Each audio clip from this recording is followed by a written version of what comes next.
Hey guys, welcome back to my channel.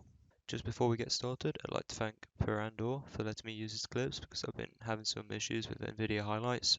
Be sure to go subscribe to his channel, link will be in the description. For this video, I want to talk about how you guys can easily get more arena points and reach champion division in the matter of days. These tips will include everything from where to rotate in each zone to secret tips to maximizing your arena points.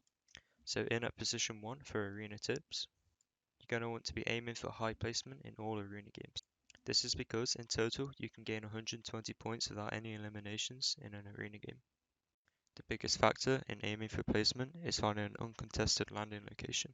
This is really important because once you reach the higher divisions, every game costs you between 20 and 70 points. If you are dying right off the bat, then you're going to lose a lot of points and possibly get demoted. One of my personal favorite landing spots for arena is the mountain just above Frenzy Farm. This is a very good place. You can get a lot of mats and a good amount of loot while you rotate into Frenzy and get a few kills in the cornfield. So straight off the bat, as soon as you land, open this chest, and obviously there's a guy here. Kill him. Miss a shot like a bot. So there's two chests in this place. There's a few cars to get steel, and these rocks give about 200 brick each. As you can see, I'm getting a lot of brick here. There's a lot of trees everywhere, and there's pallets just down this zip wire. I have to kill this rock.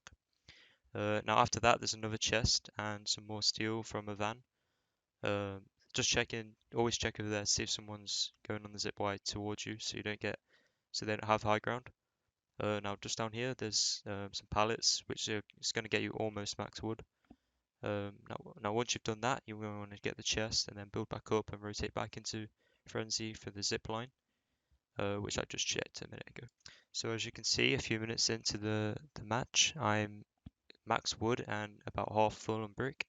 Now I could have got more metal by hitting the truck where the pallets are, but I chose not to just because I was lazy. Now after you've done that and looted all the area, you're going to want to go on the zip line.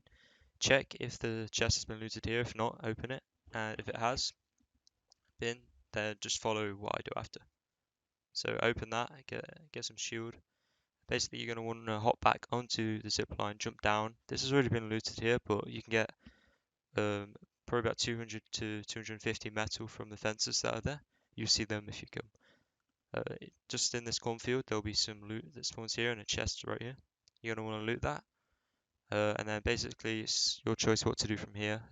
If you're in the circle, then you can sit and wait. And if not, then I'd recommend rotating through the dead side of the map. By the dead side of the map, I mean the map where most points of interest are not there. So it's very important to try and avoid combat fights through a lot of people. You're going to want to rotate early if possible, so you don't get pinned off or caught by the storm. Now for tip 2, I recommend that you have an ideal loadout planned out. For me, I have an AR, some shield or heals, a shotgun, and normally either a rocket launcher if I find one or a submachine gun. This is entirely up to you, but you should choose based on what you prefer. Coming in at number 3, you're going to want to avoid most early game gunfights. The only reason that you should be fighting someone early game is if you have no choice, if you shoot them and they get low health, or if you're being a sneaky beaver and third party. My reasoning behind this is the less gunfights I get into, the less chance I have of dying. Trust me guys, 200 IQ. Once the first circle fully closes, the mid game starts. The main goal for mid game is to stay alive and survive until late game. This will provide you with the most possible points that you can get and possibly rank you up to the great stages. For tip number 4, you're going to want to rotate early and to the dead side of the second circle. As mentioned earlier in the video, the dead side is the side where the less players are likely to be. Most of the time, the dead side of the map is the side where the edges of the map are closest to the circle. You do not want to be in the active side of the zone when rotating. If you find yourself in the active part and get congested, then you should try and rotate as soon as possible. Tip number 5, you're going to want to rotate to the center of the third circle. Doing so will set you up nicely for the fourth zone, which will then set you up nicely for the fifth one. Now you may ask, what shall I do when I'm in my box or boxed up? Now you should constantly be coning and looking around for information and trying to pick off anyone that you can. Try not to get sniped as that's not good. If you successfully manage to get into the middle of the third zone, then you should be set up perfectly for the fourth zone. You should be on the edge of the fourth zone, which will provide you a good advantage as you won't have to waste materials making a new base. This is so important because the fifth zone is the one where it's halfway in the storm. This is where the storm starts moving and can be very difficult to navigate. By making sure you position yourself in the best possible way, you are giving you the best chance to win the game or gain as much points as possible.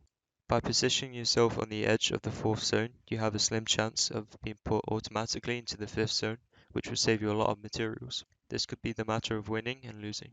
You should never position yourself in the middle of the fourth zone because you will never be in the zone if you position yourself in the middle and you will force yourself to waste valuable materials, which could help you in late game.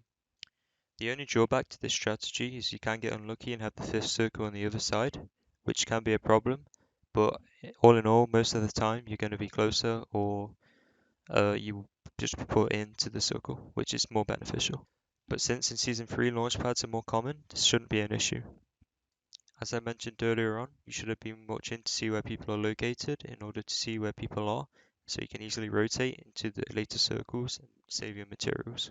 In the very last moving circles, you should try and position yourself or rotate early on the dead side of the circle.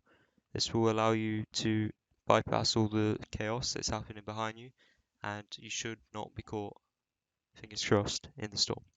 Now, if you have a chance to take high ground, obviously you should do that, as high ground is the best possible thing for in late game. But if it's not possible, don't risk it and just try and hold off. Now, if you do manage to get high ground, you should spray everyone below you and make sure that nobody can get up to you. You also need to continually connect to other players' builds so that nobody shoots you down. You should also keep an eye out on your back because if anyone has a flopper, then they could sneak up behind you or build outside the storm.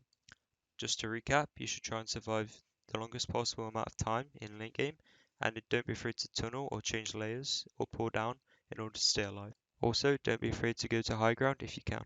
Overall, that's everything you need to know to dominate an arena and get to Champion League.